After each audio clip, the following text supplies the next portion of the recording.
அஸ்ஸலாமு அலைக்கும் வரஹ்மத்துல்லாஹி வபரகாத்துஹு. அல்ஹம்துலில்லாஹி ரப்பில் ஆலமீன். வஸ்ஸலாத்து வஸ்ஸலாம் அலா அஸ்ரஃபில் அம்பியாஇ முர்சலீன் நபியனா முஹம்மத் வ ஆலிஹி வ ஸஹ்பிஹி அஜ்மஈன். அம்மாபாத்.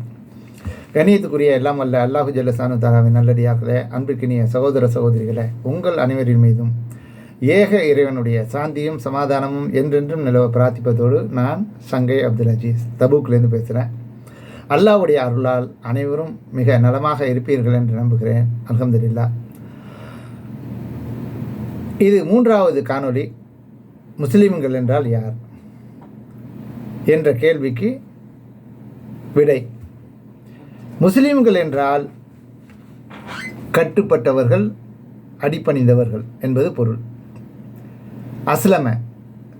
அஸ்லம என்றால் கட்டுப்பட்டான். யாருக்கு கட்டுப்பட்டான்? யாருக்கு கட்டுப்பட்டால் அவனை படைத்த இறைவனுக்கு கட்டுப்பட்டான். அவனுடைய இறைவன் வழங்கிய கட்டளைக்கு அடிபணிந்தான். இப்படி கட்டுப்பட்டான்னு சொல்லலாம், அடிபணிந்தான்னு சொல்லலாம். இது ரெண்டுமே அல்லாஹ்வுக்கும் அல்லாஹ்வுடைய கட்டளைக்கும் அடிபணிவது. அவர்கள் முஸ்லிம்கள். இப்போ ஒரு மனிதருக்கு, பொதுவாக இருக்கக்கூடிய ஒரு மனிதருக்கு என்ன குர்ஆன் ஹதீஸ் இவைகளெல்லாம் எடுத்து சொல்லி இறைவன் யார், நாம் யாருங்கிற விளக்கத்தெல்லாம் சொன்ன பிற்பாடு அவர் இப்போ முஸ்லீமாக மாறப்போகிறார் என்றால் என்ன செய்யணும்? அவர் ஒரு அக்ரிமெண்ட்டு சைன் பண்ணணும். என்ன அக்ரிமெண்ட்டு?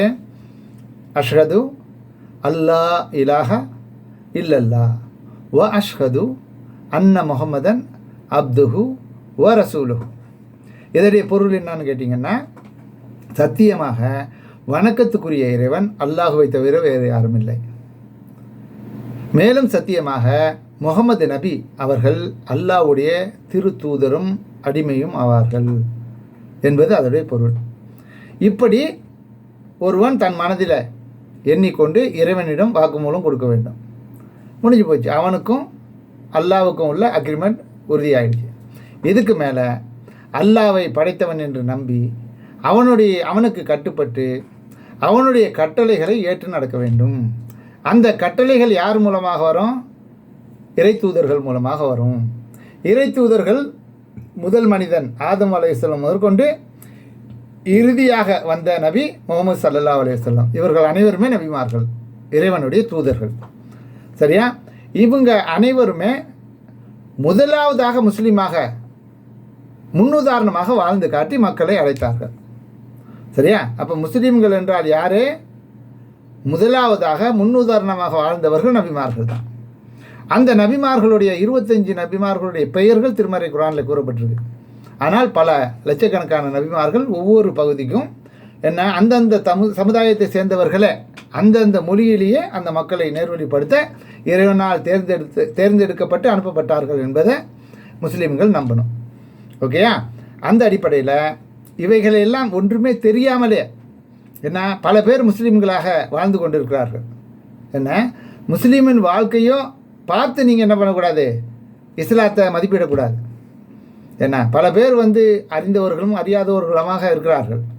அதனால் ஒருவர் இஸ்லாத்தை அறிந்து கொள்ள வேண்டுமேயானால், முஸ்லீமாக வாழ ஆசைப்படுவாரேயானால், அவர் திருமறை குர்ஆன் தனது இறைவன் வழங்கிய அந்த வேதத்தை தெளிவாக படித்து உணர்ந்து அந்த வேதத்திற்கு விளக்கம் அளித்த இறைவனுடைய திருத்தூதர் முகமது ஸல்லல்லாஹு அலைஹி வஸல்லம் அவர்கள் உடைய வாழ்க்கை வரலாற்றை, அவர்கள் கொடுத்த விளக்கத்தை முழுமையாக அறிந்து கொண்டு அதன் பிறகு தன்னை அதற்கு உட்படுத்தி நானும் ஒரு முஸ்லீம் என்று நிரூபித்து அல்லாவும் அல்லாஹ்வுடைய தூதரும் சொன்னபடி வாழ வேண்டும்.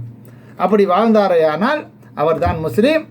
அப்படிப்பட்ட அந்த உண்மையான வாழ்க்கைக்கு இன்னொரு வாழ்க்கை ஒன்று இருக்குது மறுமையில்.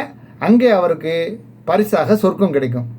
அந்த சொர்க்கத்தில் அவர் நினைத்ததெல்லாம் கிடைக்கும். சரிங்களா?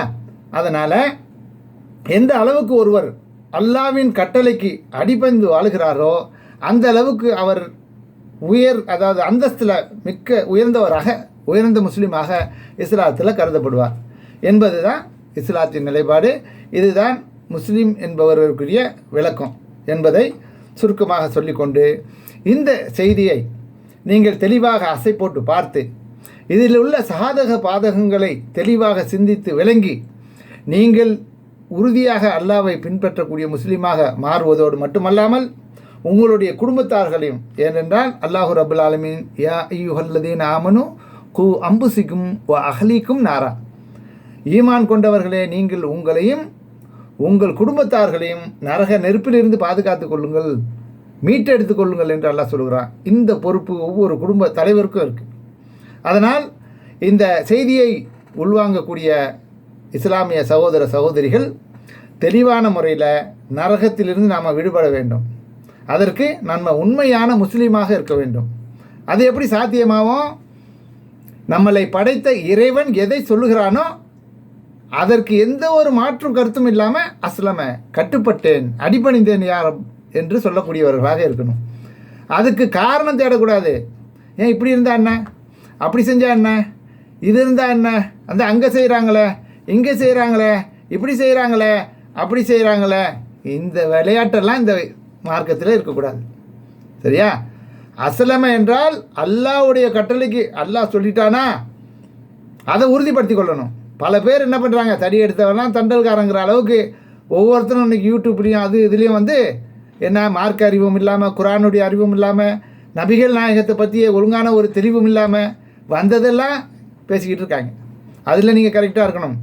அல்லாஹ்வுடைய கட்டளை என்று திருமறை குரானை வாசித்து உங்களுக்கு சொல்லப்பட்டால் அதில் தெளிவாக உறுதிப்படுத்தி கொள்ள வேண்டும்.